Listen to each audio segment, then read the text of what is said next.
throughout school, it's not really focused on who you are as a person. It's more about collectively the numbers.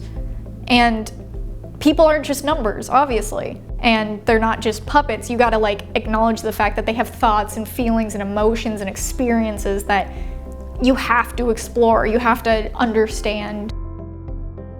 As an educator, I want my students to be able to use the time that they have in their K-12 experience to not only pick up knowledge and comprehension of ideas, but even more importantly, I want them to be equipped with the skills necessary to navigate that emotionally.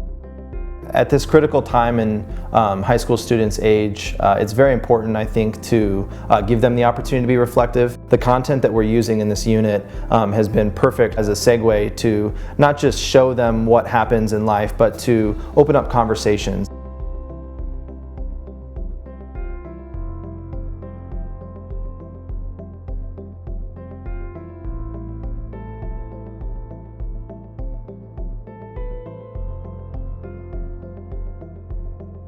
I remember it was just a regular day during that classroom, and they said, we're gonna be playing a video game. And I was like, a video game?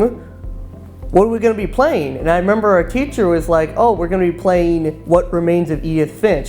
The video game What Remains of Edith Finch is a narrative that follows Edith Finch. She's returning back to her childhood home and finds the home completely empty, and every family member in this family tree had their own room. The great-grandmother, Edie, created a little memorial in each room and then drilled peepholes in the doors so that you could still check in and see these rooms initially from the outside. But then once Edith finds kind of the secret passageway, you're able to then start to navigate room to room. So there's 14 different looks at how people live their lives up to the very last minute, and the different ways in which intentionally or unintentionally they brought about their own demise. And in all of these actions and inactions, there are teachable moments, opportunities for conversation. And so it has been a journey of going room to room and story to story, stepping in the shoes of other people and using those opportunities to really garner a greater understanding of ourselves.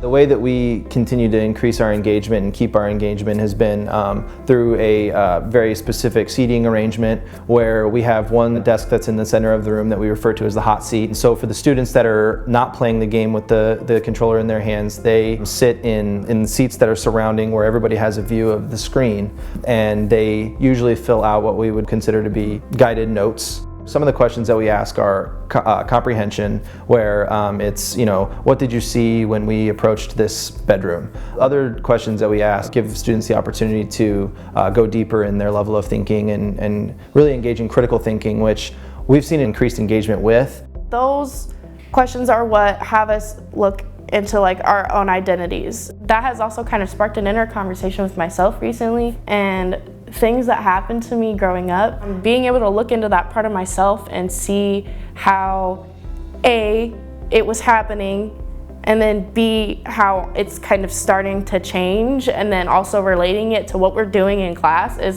really cool that I'm able to do that. There was one time I shared, and I knew it was deep, but I didn't want to keep it in, because if I keep that in, then I'm not gonna get any work done or anything, so I talked about it. This is the only class I like to talk about my feelings in at times. I think this experience made more space. Me and several other of my classmates have had back and forth conversations in the middle of class, and Mr. Easton will let us do this, and then he'll take the conversation that we had and he'll relate it back to the big picture conversation that we're having, and then everybody starts talking about it, and it's just this domino effect, and it's super cool to watch. We've had great help from iThrive providing us with content and curriculum to go with the video game, and so we've used that as sort of a base, and from there we've branched out and tried to modify some of these lessons to get particular with the type of students that we have. We have students with a wide range of academic ability level. We have students with a wide range of disabilities, whether that be language disabilities, language barriers. We have students with autism, and this game has engaged them on a level that has, to be honest, surprised me.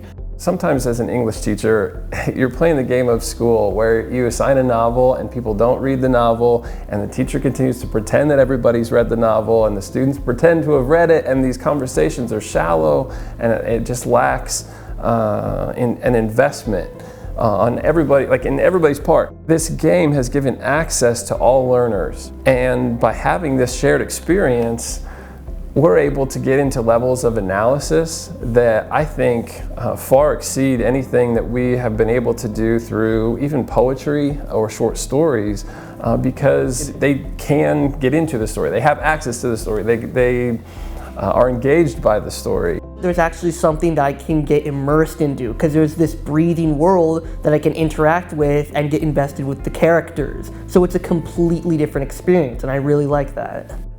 During the game, I found out about all these thoughts people have, and I was like, I'm not the only one that has these thoughts! And I'm just like, for a kid with autism, that's pretty impressive. This video game has prompted a lot of really heavy conversations that we've had in class. I think that what the unit is doing is it's providing students the opportunity to become a little bit more comfortable with some of the vulnerable moments in their lives. The beginning of our life is spent mostly in school. If you allow them to have something that slips just a little bit out of line with how academics is usually perceived, you allow them to sort of explore something that might help them in the future once they actually get out into the real world. Get them into this game, they're gonna be engaged, they're gonna pay attention, they're gonna love it.